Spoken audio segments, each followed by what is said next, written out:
ખેડા જિલ્લાના વસો તાલુકામાં આવેલી વેગ હોસ્પિટલ ફરી એકવાર વિવાદમાં આવી છે। અલિન્દ્રા ગામના એક ગરીબ અને આશાસ્પદ યુવકને નર્સ દ્વારા આપવામાં આવેલા ઇન્જેક્શન બાદ યુવકના હાથમાં ઇન્ફેક્શન ફેલાયું અને હવે પરિવારે ન્યાય માટે પોલીસનો દરવાજો ખખડાવ્યો છે। ખેડા જિલ્લાના વસો તાલુકાની વેગ હોસ્પિટલ 31 ડિસેમ્બર 2025ના રોજ રાત્રે 12:30 થી 1 વાગ્યાની વચ્ચે અલિન્દ્રા ગામના રવિ સોલંકી કમરના દુખાવાની સારવાર માટે પહોંચ્યા હતા। ત્યારે રાત્રિના સમયે હોસ્પિટલમાં કોઈ ડોક્ટર હાજર ન હતા, જેથી નર્સ દ્વારા યુવકને ઇન્જેક્શન આપવામાં આવ્યું હતું, પરંતુ બીજા જ દિવસે ઇન્જેક્શન લીધેલા ભાગમાં ગંભીર ઇન્ફેક્શન ફેલાઈ ગયું હોવાના ગંભીર આક્ષેપો કરવામાં આવ્યા છે। ઇન્ફેક્શન વધતા રવિ સોલંકી અને તેમના પરિવારજનો છેલ્લા 3 થી 4 દિવસ સુધી વેગ હોસ્પિટલના ધક્કા ખાતા રહ્યા છે। પરિવારનો આક્ષેપ છે કે ડોક્ટરો સતત હોસ્પિટલમાં દાખલ થવાની સલાહ આપતા રહ્યા અને અંતે ઇન્ફેક્શનને કારણે ઓપરેશન કરવાની વાત કરી। ગરીબ પરિવાર માટે ઓપરેશનનો ખર્ચ ભારે બની ગયો છે। પરિવાર પૂછે છે કે સારવારની ભૂલ હોસ્પિટલની હોવા છતાં હવે વધુ રૂપિયા ક્યાંથી લાવીએ। નવાઈની વાત એ છે કે વિડીયોમાં દેખાતા ડોક્ટર દ્વારા ઇન્ફેક્શનને ખોટી રીતે સમજાવવાનો પ્રયાસ કરવામાં આવ્યો હતો। પરિવારને સારવારની લાઈફ પણ આપવામાં આવી નથી। આ સમગ્ર મામલે પીડિત પરિવાર દ્વારા વસો પોલીસ સ્ટેશનમાં વેગ હોસ્પિટલના તબીબો સામે અરજી આપવામાં આવી છે। હાલ રવિ સોલંકી છેલ્લા 8 દિવસથી કામ પર જઈ શકતા નથી। એક હાથમાં ઇન્ફેક્શન હોવાને કારણે રોજગારી બંધ થઈ ગઈ છે અને પરિવાર આર્થિક સંકટમાં ફસાઈ ગયો છે। પર્યાપ્ત રૂપિયા ન હોવાને કારણે યુવકને અંતે નડિયાદ સિવિલ હોસ્પિટલમાં સારવાર માટે ખસેડવામાં આવ્યો છે, જ્યાં ઓર્થોપેડિક તબીબે તપાસ કરીને દવાઓ આપી છે। પરિવાર દ્વારા વધુ એક ગંભીર આક્ષેપ કરવામાં આવ્યો છે કે વેગ હોસ્પિટલ દ્વારા મેડિકલ વેસ્ટ મંદિરના પરિસર વિસ્તારમાં બાળવામાં આવે છે, જે સ્વાસ્થ્ય અને પર્યાવરણ બંને માટે જોખમી છે। જણાવી દઈએ કે વેગ હોસ્પિટલ ખેડા જિલ્લાના વિવિધ તાલુકાઓમાં કાર્યરત છે અને અગાઉ પણ અનેક વખત સારવારને લઈને વિવાદોમાં આવી ચૂકી છે। જો હોસ્પિટલના સીસીટીવી ફૂટેજની તપાસ કરવામાં આવે તો સારવારમાં થયેલી ગંભીર બેદરકારી બહાર આવવાની શક્યતા વ્યક્ત કરવામાં આવી રહી છે। એક તરફ ગરીબ પરિવારનો આશાસ્પદ યુવક સારવારના નામે મુશ્કેલીમાં મુકાયો છે, ત્યારે બીજી તરફ વેગ હોસ્પિટલની કામગીરી માટે ગંભીર સવાલો ઊભા થયા છે।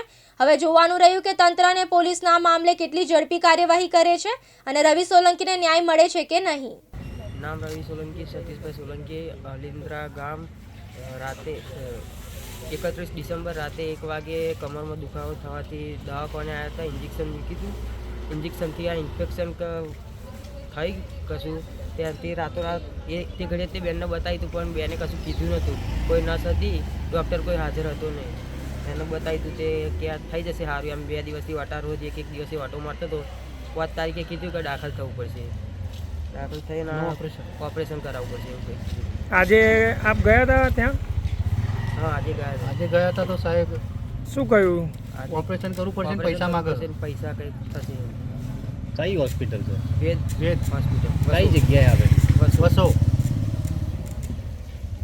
અલિન્દ્રા ગામ, ખોડિયાપુરા સિકોતર માતા મંદિર પાસે। સતીશભાઈ, તમારા બાબા જોડે શું ઘટના બનેલી છે અને કેવી રીતે બનેલી છે? કમરમાં દુખાવો હોવાથી વૈદ હોસ્પિટલમાં આવેલા, ત્યાં આગળ ઇન્જેક્શન મૂકવામાં આવ્યું। તેને ઇન્ફેક્શન લાગી ગયું છે। આખો હાથ ફેલ બતાવે છે। હવે એના ભવિષ્યમાં એના જિંદગીનું શું? એના ભવિષ્યમાં એના જિંદગીનું શું?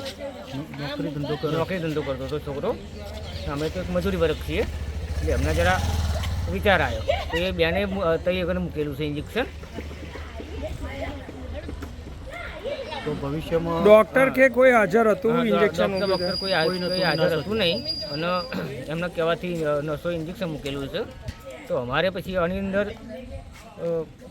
કંઈ છોકરો ભાઈ 2-3 મહિના નોકરી કરે કે ના કરે એની કોઈ જવાબદારી કેમ નહીં? અમને હાથે સારું ના થાય તો અમે ઓપરેશન માટે તમને રજૂઆત કરીએ આગળ।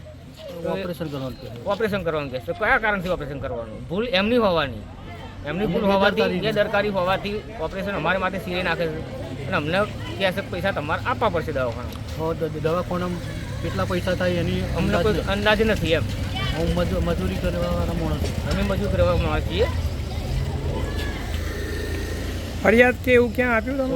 ફરિયાદ પોલીસ સ્ટેશનમાં આપેલી છે ફરિયાદ। શા બાબતની ફરિયાદ આપી? ડૉક્ટરની બેદરકારી, કામગીરી પછી રિપીટમાં કરવી ના કરવી એવું અમને સૂચન મળે। નિખિલ ભટ્ટ, દિવ્યાંગ ન્યૂઝ, ખેડા।